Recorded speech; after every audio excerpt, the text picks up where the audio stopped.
Okay, well, thank you so much for those who have attended this presentation. I'll just move on to the next slide. I confirm that my name is Frank Meaden and I'm an employee of Aegon.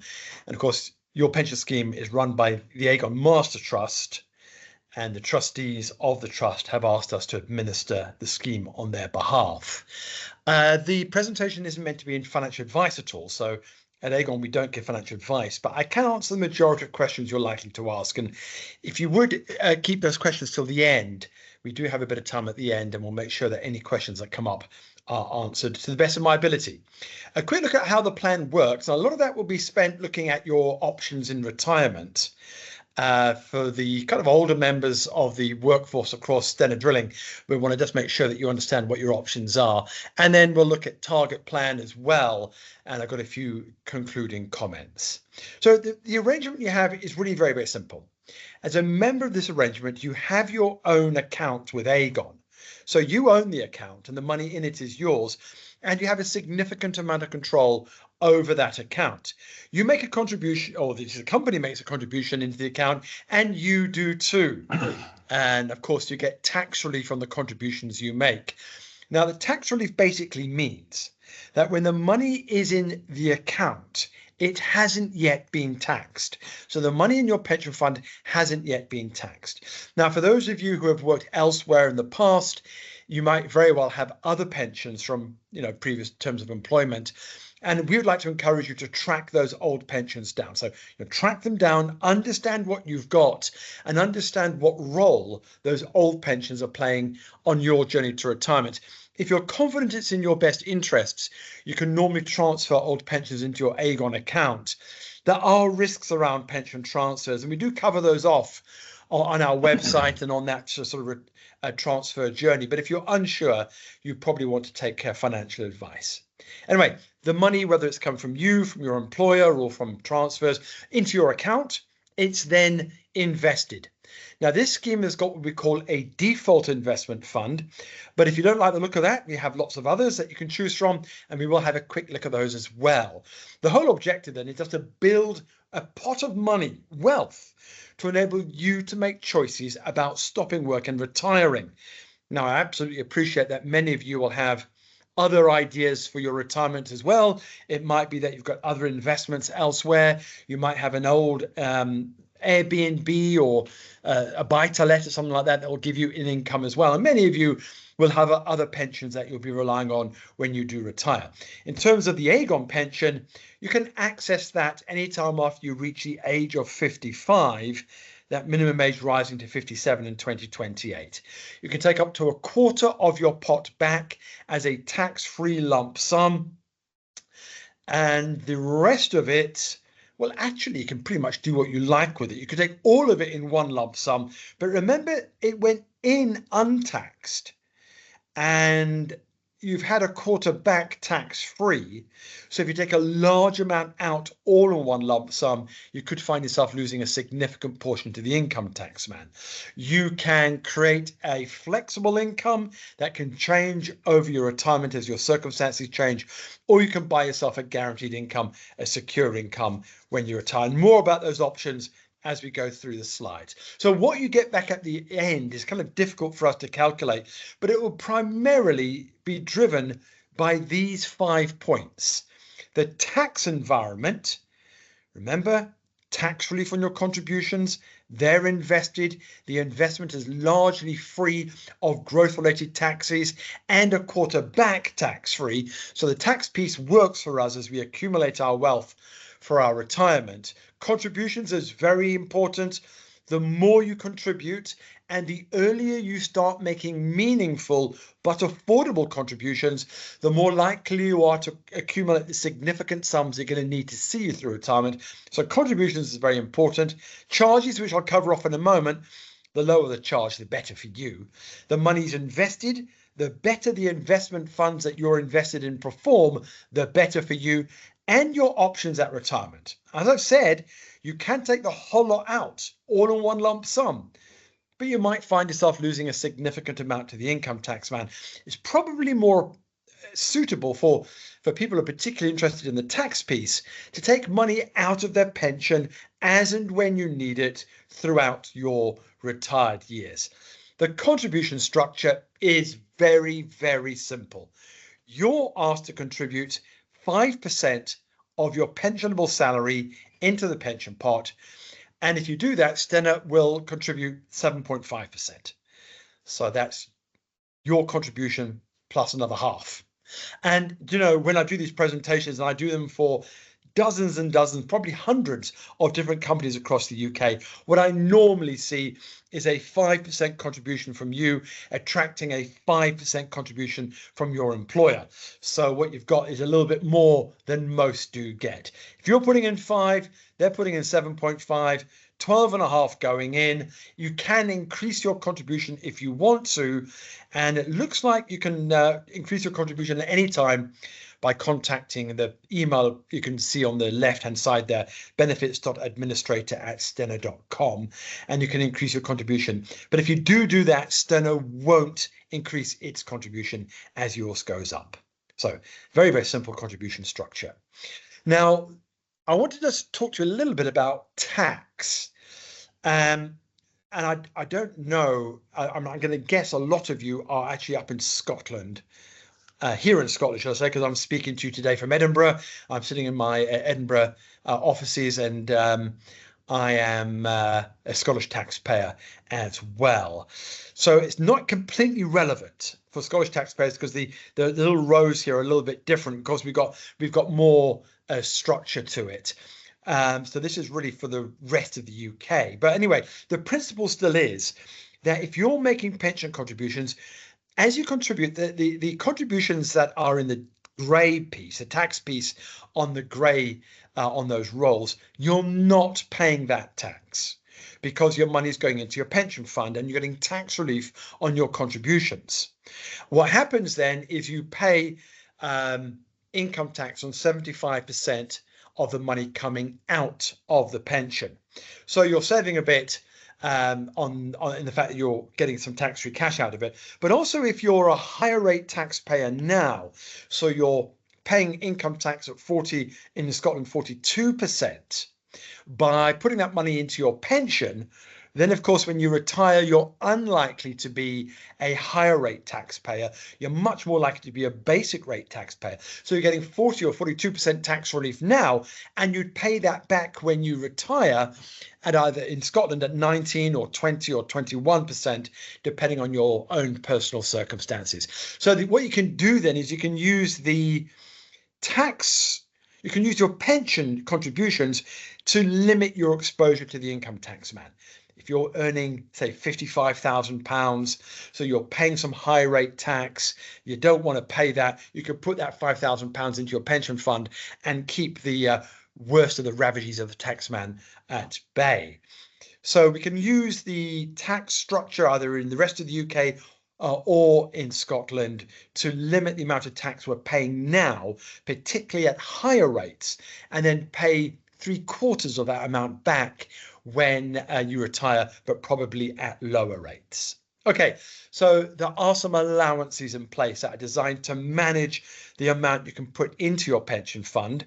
The annual allowance, the maximum amount you can put in your pension fund, £60,000 per year, and you'll only receive tax relief on 100% of your earnings. Now, this becomes relevant as we get older because typically when you get closer to retirement, the children have flown the nest, thank goodness, and the mortgage we hope is paid off.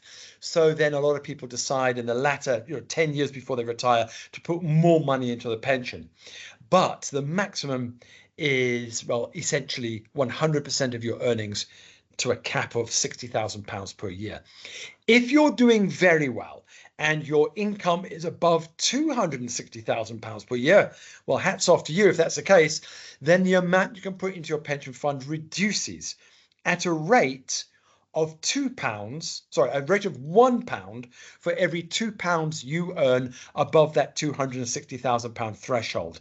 And the amount you can put in and get tax relief on reduces from £60,000 to £10,000, depending on your level of income. So very high earners, and by that I'm talking about people who are earning more than £250,000 per year, I just don't know if you're on the call or not, but if you are, then I would suggest you take financial advice to make sure you don't overpay on your pension contributions. Then there are a couple of other allowances. Remember, you used to have the lifetime allowance. That has been done away with, but we've been left with some kind of residual parts of that. And one is a cap on the maximum amount of tax-free cash you can get out of your pension. And that is capped at £268,000. And there's this lump sum benefit as well.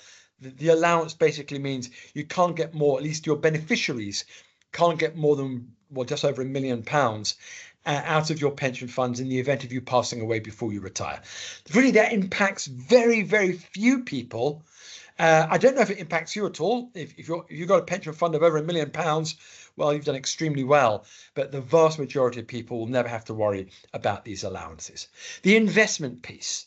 So two options: the default fund, which I'll describe in a moment, or the option for you to simply build your own portfolio. The default fund is a LifePath Flexi Fund, and it assumes that when you retire, you're going to go into drawdown, which I'll describe in more detail in just a moment. The charge is 0.25% each year. That means we're going to take out of your pension pot 25 pence for every £100 you've got in it every year. So on this sort of graph here, this is where you're retiring, 0. And on the left-hand side here, you're 45 years away from retirement.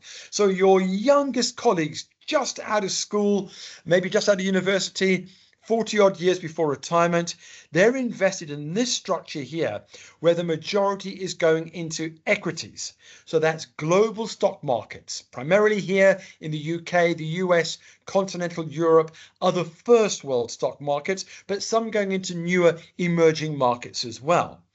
And then when you've got 35 years to go, the structure starts to change. And we introduce the orange portion, which is fixed interest instruments. That is things like gilts, which are loans to the UK government, or corporate bonds, which essentially are loans to good quality companies. So essentially what happens over that period of time, slowly but surely, there's this evolution of the fund to reduce the amount of volatility you're likely to see in the run-up to retirement. So this is the path that you default on, and it's suitable for people who don't really know what they're going to do when they retire, or who have actively chosen to go into drawdown, which I'll define in a couple of slides' time. If you're not going to go into drawdown, so you decide you want to buy an annuity to give you a guaranteed income for life when you retire, or you're just going to take the whole lot out as cash, then these two alternative structures. So these two funds are the same as the drawdown solution until you're 10 years away from retirement. And at that time, the annuity solution puts more into gilts, because an annuity is essentially an investment in a gilt, or in fact, a whole load of gilts with a long time till they're going to mature. So this prepares your pension fund for you purchasing gilts at retirement. If you want to take the whole lot out as cash, then you can go into this cash solution instead. And as you can see, the deep blue element there, that's a cash fund. So by the time you reach 0 down here, you're fully invested in a cash environment, preparing your pension pot to take it out as cash. So the idea then is we're making sure that the pension is prepared for the choices you make in retirement. Now, if neither of these types of solutions are suitable for you, we do offer this, and by the way, I beg your pardon. So this charge of 0.25 you can see here is extended to these two solutions as well. So all three of these funds, the drawdown solution, the annuity solution, the cash solution, all have a charge of 0.25. If you decide these aren't suitable for you, then you can access this wider range. And we rate these according to the amount of investment risk you're taking. So the default fund is an average or balanced risk funds, all three of those, which is 3 or 4, probably a 4 on that 0 to 7 or 1 to 7 scale. Risk rating here on the left-hand side, the most risky funds we offer, these emerging market funds, charge is a bit higher, and you've got this additional expenses. Now, when I prepare these slides, I do notice that the annual management charge normally stays the same, but the additional expenses changes each year. Some go up, some go down, very, very small changes, and this reflects a charge of 8p per £100 per year, so it's not a lot, but there is ups and downs on the additional expenses. But the annual management charge is normally fixed, although they could change, but they typically don't. So if you're you want to take a lot of risk and try and drive the returns harder, then the funds you can see on this page may be more suitable for you. If you're not confident about taking that amount of risk, then you can look here where you're looking at these funds instead. Again, you can see there is additional expenses again. And you're looking here at a multi-asset fund, which is like the default fund.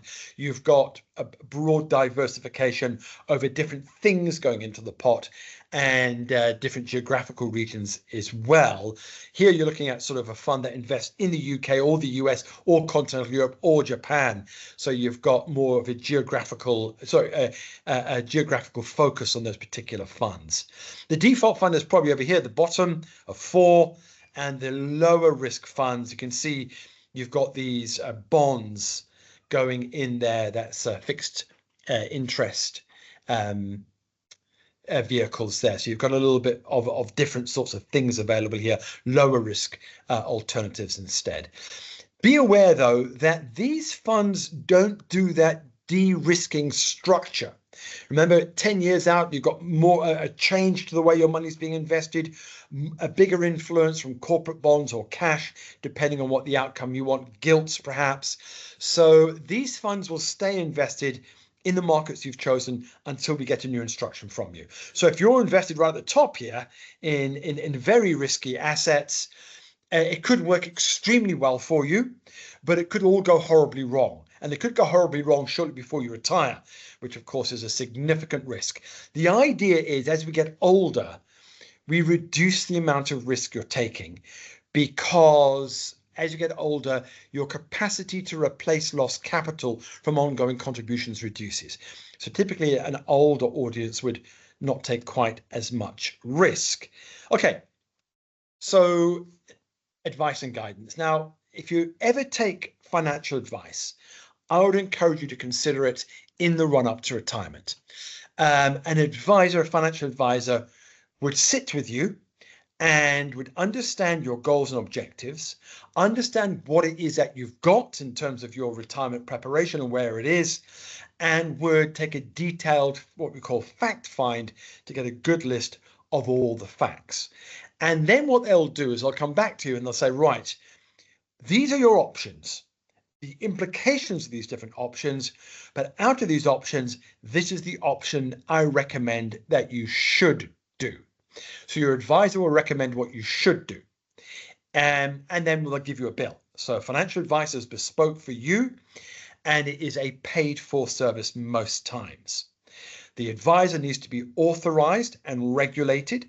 So in that particular instance, you'll know he's well qualified and he is registered with the regulator to actually provide you with advice. Guidance is a bit different. So guidance won't spend a lot of time trying to get to know you and your goals and objectives. What they'll do is they'll say, well, when you retire, these are your options. And out of those options, they will then let you choose the one that's best for you. So they'll suggest what you could do rather than telling you or recommending what you should do.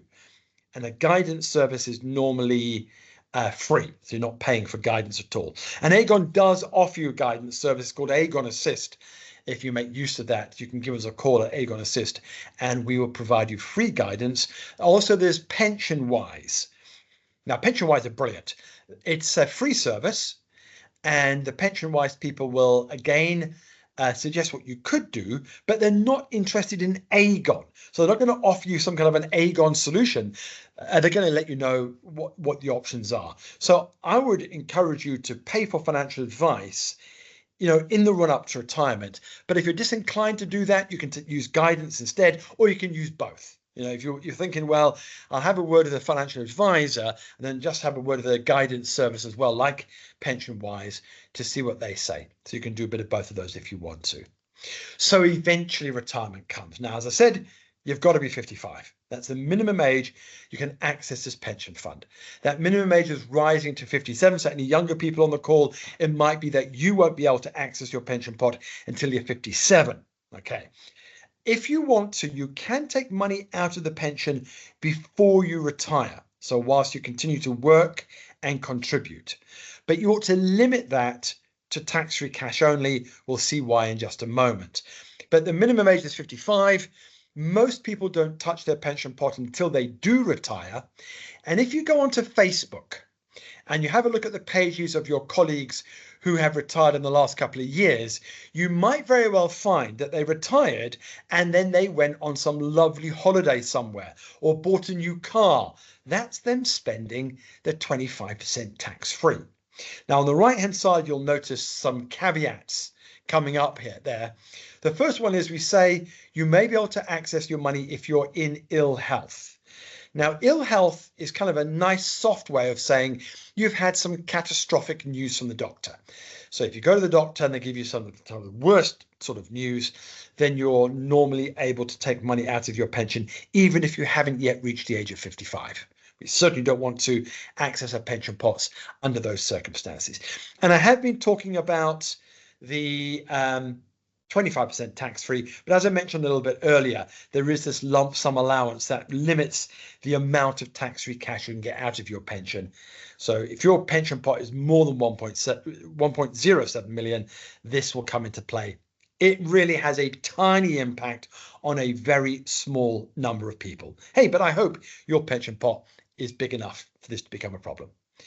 So this third of the allowances we want to talk about is what happens if, let's say you want money out of your pension, but you continue to work and contribute, but instead of taking 25% out, you want 30%. Okay, you want a little bit more than the 25% rule will allow. If you do that, so you're taking taxable money out your pension as well, then this money purchase annual allowance will come into play. It's called the MPAA. And it's designed to prevent you from taking money out of your pension and simply putting it back in. Don't like to see that. So if the MPAA comes into place, that will limit the maximum amount you can put back into pensions from that £60,000 we spoke about earlier down to just £10,000. And that's from all sources. So you and your employer, the combined pension contribution can't exceed £10,000 in any 1 year. So that can have a significant problem because so often in the run-up to retirement, we're increasing our contributions. So take money more than 25% out your pension fund. This will come into play, limiting the amount you can put back into your pension fund. Okay, so you've taken 25% out. What about the rest of it? Now, to prevent this allowance coming into play, you're unlikely to touch your pension fund until you do retire and stop contributing. Now, remember, the money went into your pension untaxed. Okay, it's got tax relief on your contributions. It's been invested. The investment growth has been largely free of growth-related taxes. And we found out over here, you've got 25% back tax-free. So the rest will be taxed as earned income when you take it. Okay, now you've got some options here. You can take some or all of it directly out of your pension. So let's say you retire, you don't need the 25% tax-free, so you decide to take money directly out of the pension. So you're not moving it to a different product, directly out the pension. And you might say, right, I'll take £20,000 out this year. First £5,000 will be tax-free. That's a 25% tax-free. The £15,000 will be subject to income tax at your highest marginal rate. And then you can do the same next year and then the same the following year. So you're keeping the money in the pension and you're accessing it as required when you're retired. Okay. And you're able to do that or take all of it. You know, if you've got a small pension pot, just 10 or 20,000 pounds, you might say, right, I'm just going to take all of it out in 1 year. But if you've got a large amount in there, a couple of £100,000, well, you ought to be aware if you take all of that out in one lump sum, there's going to be a punitive tax charge. So it's unlikely to be in your best interest unless you really, really need a very large lump sum of money. You know, you don't want to spend, lose an awful lot of it to the income tax man. So you probably want to limit this to what you need year to year. Now, the other thing you can do that a lot of people do when they retire is they go into drawdown. A drawdown account looks a lot like your pension in that you still own the money in the drawdown account. You still control it. You can invest it however you want. And if you were to pass away, which inevitably you will in retirement at some point in the future, then what's left in your drawdown account can go to your beneficiaries. And what you do with flexible access drawdown is you tell us how much you want out your pension fund and when you want it. So you're in control of the money coming out. So you might say, right, give me a couple of £1,000 per year, please, or per month, should I say. So you've got a couple of £1,000 per month, and then come Christmas, you might decide you need a bit more. You want to escape Aberdeen in Christmas, and you want to go to somewhere in the southern hemisphere, down to South Africa, to the Kruger Park. Very nice down there in the summer. Their summer, not ours. And get yourself a good heat rather than Christmas in Aberdeen. So you might do that, and you might need a little bit extra money to pay for that, so you can take it out of your drawdown account. So you're in control of the money coming out, which serves most of us very, very well. There is one big risk, and that's you retiring and thinking, well, I'm not going to be retired for very long, maybe 10 years. So you spend all of your money. And then you reach maybe your 75th birthday, you're still hale and hearty, you spend your 75th birthday, walk in the Cairngorms, absolutely fit as a fiddle, but you've run out of money. So the big drawback to drawdown is outliving your pension pot and finding your latter years rather more frugal than you had hoped, in a worst case scenario, dependent solely on the state pension. So just be thoughtful about how much money you take out of your pension fund. Okay, so whether you go the cash solution and take money out as and when you need it, or the drawdown solution and create a flexible income, you face the risk of longevity and outliving your pension fund. So that just brings the very important but impossible question into focus. How long am I going to be retired for? We just don't know. We can take a stab at it and say, well, I'm planning for a 20-year retirement. And by the way, if you build up a very large pension fund, if you do have £1 million in your pension fund, you put that into drawdown, you could live on the interest. But very few people do that, and very often commentary we read about pensions is skewed towards those who have built these very large pension pots. But the truth is, the vast majority of retirees will erode the capital in their drawdown accounts or in their pension fund. If you don't do that, if you've got enough to live on just the interest, that's fantastic. But most people will find that they have to draw down on the capital they've accumulated. Okay, so to offset this risk of outliving your money, you could buy an annuity. And there are lots of different types of annuities, but the principle is you spend 40 years accumulating a pension pot and then you spend it. So you no longer own or control the lump sum. In return, the annuity provider will agree to give you an agreed amount of money, probably every month, for the rest of your life. Whether you're retired for 10 years or 30 years is neither here nor there. The money keeps on coming. So the benefit of the annuity is the ongoing payments made out to you. So, you retire, you buy an annuity, 30 years later, you're still going strong. The annuity continues to pay. Of course, that introduces the risk of inflation eroding your annuity's purchasing price. So there are annuities that you can buy that will increase every year, probably by RPI. So you'll see it slowly going up every year to try and retain its purchasing power. Be aware, though, that if you're buying an annuity like that, you'll start off at a much lower level. So you've got to, live a good few years long to actually, get the benefit of that. But if you are going to be retired for 30 years, an annuity that takes inflation into account is going to be a very useful thing. A sip of water, if you don't mind. Some types of annuities will pay your spouse or civil partner an income should you predecease your spouse or civil partner. And some are fixed term annuities. Maybe you want an annuity, let's say you're retiring at 62. There's 5 years till your state pension. You can buy a type of annuity that will only last for 5 years and will bridge that gap for you, so until the state pension comes into play. So there's some choices there. And of course, you ought to bear in mind your other pensions. Make sure you know where they are and understand what they're doing for you, what role they're playing in your journey to retirement. And very importantly, of course, you ought to recognize when they are payable to you and claim them when they're required. And that includes the state pension, of course. The state pension will come into play at some point. 35 years of national insurance contributions will give you a state pension of about £11,500 this year. Now, I don't know about you, but for most people, £11,500 forms the cornerstone of retirement preparation. It's a vital part of it. You can combine these solutions.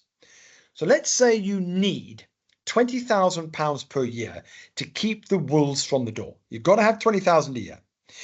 State pension, let's go for 11,500, implying that you've got a full national insurance record. So 11,500 state pension. So you need another £8,000 to make sure you're absolutely fine. You could buy an annuity to give you that £8,000. And what's left could go into drawdown to give you a more flexible access. So you might go into drawdown, take no cash out of it, but then, next year you might need a bit more to buy a new car. So you can mix these solutions up to create a structure that works for you and your financial dependence. It can be quite complicated. A mistake can be expensive. Hence our call for you to take financial advice. And also be aware, you're not compelled to use an Aegon solution in retirement. So if you want to pick your money up and take it elsewhere, you can do that. And the annuity option, well, Aegon isn't in the annuity business. So if you are going to buy an annuity, then you really ought to, you will have to take your money elsewhere. Okay, so if you do go onto the Aegon website, you're probably familiar with it. You'll notice it's changed. So it changed yesterday. We updated our branding yesterday, and you'll see that reflected in presentations I do in the future. The new brand will come through. I'm pretty sure you all seem on the ball, so I'm pretty sure you've already accessed Target Plan, so you know how to do that. But if not, you ought to reach out to us and get on to Target Plan. Let me just see if I can remember I can't type and think about the password at the same time. Okay, so this is the Target Plan kind of dashboard that you first sign into. I've got a test account here, so we should be able to access it. And I'm mostly interested in having a look at the tools that we've got to help you on this journey. And that is found here. It's called My Target. So for younger people, My Target will appear at the very top here, but as you get a bit older, it drops down to somewhere down the bottom. There it is, Explore My Target. And the idea of this is to try and help people to maybe do a bit of cash flow modeling. It said, right, there's a pension fund here. When you retire, we reckon that your fund will be worth £255,000. And then they give you these three options, what you can do with it. Well, you can buy an annuity, or take tax-free cash over here on the left-hand side, then buy an annuity, which will give you a lower income than you actually want. Or you can put it into drawdown and take £25,000, that's the target income, but then you run the risk of running out of money. And that highlights the risk around drawdown, this idea of living kind of well in your early retired years and suddenly finding yourself running out of money. So if you model the option,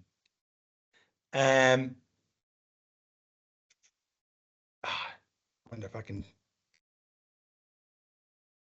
I wonder if this is going to not. I wonder if it's going to let me do it. Pop-up blocked. How can I unblock the pop-up? Allow that. Okay, let's see if we can get that to do it again. Sorry. Well, the idea of this, in fact, I tell you, I've got some slides that describe it. If we can't get that to work, we can just nip down through. These are some slides that describe target plan to you. You'll be very familiar with this, I hope. Enabling you to manage your contributions online, switch investment funds online, and do some fund research at the bottom of that page to try and select alternative funds if you want to. But the one I'm mostly interested in is a transfer service to move all of your money into one account. Is this my target, please? So there you've got the three options: buy an annuity, go into drawdown, or take a cash lump sum that we've spoken about. Now you've clicked on one of the options. So you can see here, the tall green columns represent earned income. Then the individual is retiring at 65. His state pension age is 68. So there's these orange columns, that's your coming from your assets, coming from your drawdown account. So that changes when the state pension kicks in, you take this lower amount out and the state pension carries on. Now this pension fund is big enough to allow you to take in income at this level, probably indefinitely. You run out when you're 100, which not many of us will see. And you can add in other assets. So if you've got other pensions, you can add them in. If you've got income from your Airbnb, whatever it might be, or just assets that you've accumulated elsewhere, you can add it all in to try and get a more holistic view of your circumstances in retirement. You can use these sliders here, just grab those sliders and move it across and say, what's the impact if I retire a little bit earlier or a little bit later, or I want a different target income? You increase your income to say 18 or 20,000 pounds. What impact will that have? If I change my investment or my assumed investment outcomes, make them more optimistic or less optimistic, what impact will that have? So you can then come up with quite a sophisticated overall view of your circumstances in retirement. I wonder if that's popped into here. Yeah, here you can see it. So in this example here, retiring at 65, you can see there's a risk then of running out of money. The orange columns run out when you're 83. So, well, to offset that, you might say, well, I'm going to take a smaller income. The algorithm will run again in the background, and you'll see now, well, my income, my savings run out when I'm more than 100. So that looks okay. So the idea then is to allow you to shift that depending on what your circumstances might actually be. You can add in other assets. So it might be a pension, for example, or it might be an investment of some kind. A whole lot of different types there, including property, and you can factor that in as well to get a bit of a view of the likely outcomes. So I'd invite you to play around with that tool as well. Remember that if you do this, if you change the anticipated retirement age, you're not actually changing that formally with us. So you're just using this as a tool to hypothesize, well, if I retire a bit earlier or a bit later, what will the impact be? To actually formally change your retirement age, and you do that on target plan using a different sort of journey to do it. But this is a nice tool, and I encourage you to have a look at it to work out what income you're able to sustain. And that, of course, is the piece I'm worried about at the moment, because after my presentation this morning, people saying they've got big pension funds, they've got 20,000 a year out, and they're going to run out after 5 years without really thinking about those longer term implications. Okay, I've got a couple more slides at the end here. The app, I kind of hope that you've clocked the app that's come out. It's been around with a couple of years now.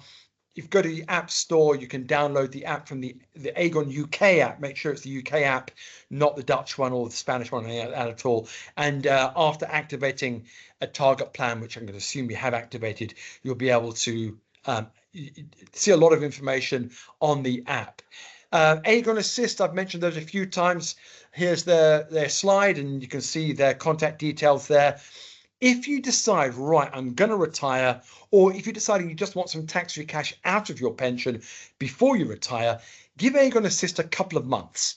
Now, I just know at the moment they are very, very busy because a lot of people have been calling saying, I want the tax-free cash out before the budget. But if you get in touch with them, they'll try and get you in as quickly as possible to have an appointment with them. Other sources of help. So Aegon, of course, we've got lots of services to support you. But if you want to speak to a financial advisor and you don't have one, and you don't have a trusted friend who can introduce you to their advisor, then you can go to moneyhelper.org.uk and they can put you in touch with a financial advisor. So what they'll do is they'll pass you on to, say, 3 advisors in your geographical location, and you can have a conversation with each of those advisors to find out which one you want to work with. But Money Helper can help you in pretty much every area of your financial endeavor, your mortgage, your debt, your life insurance, all sorts of things. But the pension chapter of the Money Helper service is called Pension Wise, where they can talk to you about your pension and your options. So if you want a better definition, a more independent view on your options, Pension Wise will be able to help you. And I'm going to give the gov.uk website a plug as well. You know, they got a very bad reputation a few years ago. We were all kind of, laughing at the gov.uk website, but they're much better now than it used to be. So you can see there, for example, when your state pension age is coming, and a record of all your national insurance contributions to see if you're going to have enough to get the full state pension. And most of us have more than enough, but you may have worked abroad or may have spent a very, very long time studying or something like that. I don't know. Or, of course, very often people are taking a few years or even a few decades off with caring responsibilities. And sometimes that leaves some empty spots on a national insurance record. So the gov.uk website can help you to understand how much you're likely to get for a state pension and when you're going to get it. But they also have a record of your tax circumstances as well. Things like your tax coding and all that sort of stuff is on the gov.uk website too. Some things to do here, a bit of a to-do list. Make sure your contributions are going to get you to where you want to be when you retire. Make sure the investment selection is suitable for you. Your other pensions, 20, 30 years ago, were you a member of an old pension scheme there? And if you were, where is that money now? And what role is that money playing on your journey to retirement? We haven't mentioned the death benefit nomination forms. Those, I hope you recognize, in the event of you passing away before you retire, the full value of your pension fund becomes available to your beneficiaries. I'd like to ask you to nominate those beneficiaries, do that online, and keep that nomination fresh. So, if you get divorced, for example, update it accordingly. Your retirement age, make sure we've got the one that you're planning to retire at. If you change your retirement age to a new target retirement age, you're not compelled to go then. You can change it again. And even if your retirement age is 65 and you plan to go at 62, you can just tell us, I want to retire today, and we can start that journey to get money to you. I appreciate that on this call you have shown that you're taking quite a proactive approach to your retirement planning, and I do appreciate that.